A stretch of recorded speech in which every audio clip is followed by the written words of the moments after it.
రోజుకి విజయవాడ సిటీ కొత్త అందాలను సంతరించుకుంటోంది. రోడ్లను విస్తరిస్తున్నారు. సిటీ నలుమూలలా బ్యూటిఫికేషన్ చేస్తున్నారు.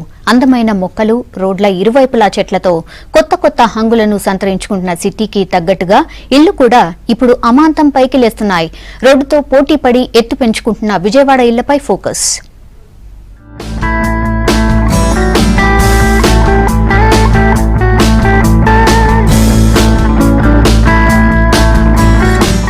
విజయవాడ ఇప్పుడు మారిపోతోంది. ఏపీ రాజధాని అమరావతి నిర్మాణం ఇంకా ప్రారంభం కాకపోవడంతో అన్ని ప్రభుత్వ కార్యక్రమాలు విజయవాడ నుంచే జరుగుతున్నాయి. రాష్ట్ర కేబినెట్ కూడా ఇక్కడే కొలువై ఉంది. దీంతో ఈ నగరాన్ని పూర్తి స్థాయిలో అభివృద్ధి చేసే దిశగా ప్రభుత్వం చర్యలు చేపట్టింది. ముందుగా రోడ్ల విస్తరణ, రోడ్ల బ్యూటిఫికేషన్ చేపట్టారు. నగరంలో అన్ని ప్రధాన రోడ్లను బాగా వెడల్పు చేసి మరో లేయర్ తారు వేస్తున్నారు.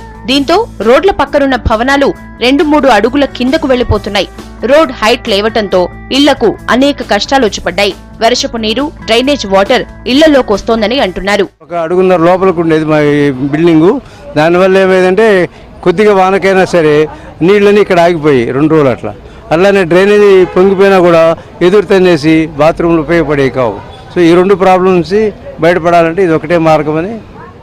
దీంతో ఏం చెయ్యాలని తలపట్టుకుంటున్న ఇళ్ల యజమానులకు జర్మన్ టెక్నాలజీ సాయపడుతోంది. నగరవాసులు ఇప్పుడు ఈ టెక్నాలజీతో తమ ఇళ్లను అమాంతం 4-5 అడుగులు పైకి లేపుతున్నారు.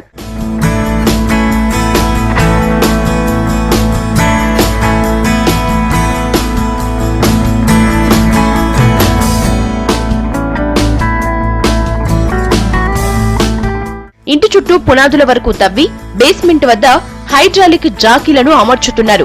250 జాకీలను ఇంటి చుట్టూ అమర్చిన తర్వాత ఒకేసారి వాటిని పైకి లేపుతున్నారు. అలా లేపటంతో 3-4 అంతస్తుల భవనమైనా సరే అలవోకగా పైకి లేస్తుంది. కింది ఫ్లోర్ ను ఖాళీ చేస్తే చాలు, పైన అంతస్తుల్లో ఉండాలన్నా ఉండొచ్చు. ఈ విధంగా కేవలం నెల రోజుల్లోపే దాదాపు 5 అడుగుల ఎత్తుకు ఇళ్లు రైజ్ అవుతున్నాయి. అడుగడుగు రైజ్ అయ్యేటప్పుడు కింద నుంచి కొత్త బేస్మెంట్ కట్టుకుంటూ వస్తున్నారు.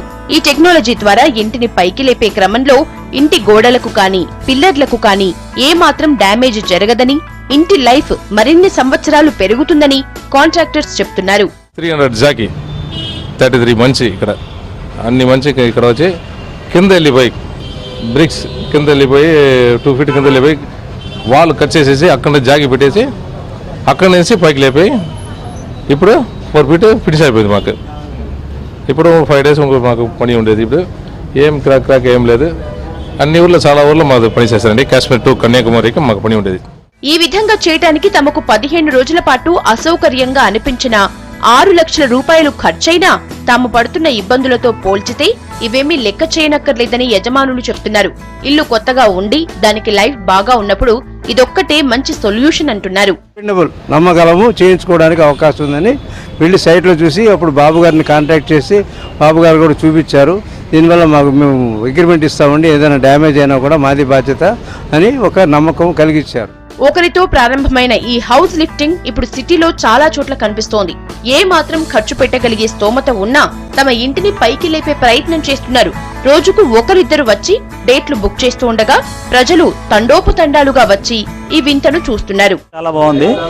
ఇది ఎట్లా చేస్తారు అనే దానికి మనకున్న అపనమ్మకానికి ఆయన టెక్నికల్ పర్సన్ గా యాజ్ ఇది వర్త్ ఓనర్ గా ఆయన అడిగితే అన్ని సేఫ్టీ అగ్రిమెంట్ అన్ని ఇచ్చి ఆల్రెడీ మీకు కాన్ఫిడెన్షియల్ గా మేము ఆల్రెడీ ఫస్ట్ టెస్ట్ చేస్తాం, అది ఓకే మా దృష్టిలో ఇది చేయొచ్చు అనుకుంటే చేస్తాం, లేకపోతే లేదని చెప్పేస్తాం అని చెప్పి వర్క్ పర్ఫెక్ట్ గా అగ్రిమెంట్ తీసుకుంటాం అని చెప్పి ఈ లేపే విధానము తర్వాత ఈ ఫిల్ చేసేది వాళ్ళు ఎంత టర్మ్ లో చేస్తారో అవన్నీ కూడా ఎక్స్ప్లెయిన్ చేసి చెప్పాడు. చాలా బాగుంది. ఒక్క విజయవాడ నగరమే కాకుండా ఏపీలోని అన్ని ప్రధాన పట్టణాలకు, నగరాలకు ఈ ట్రెండ్ పాకిపోయింది.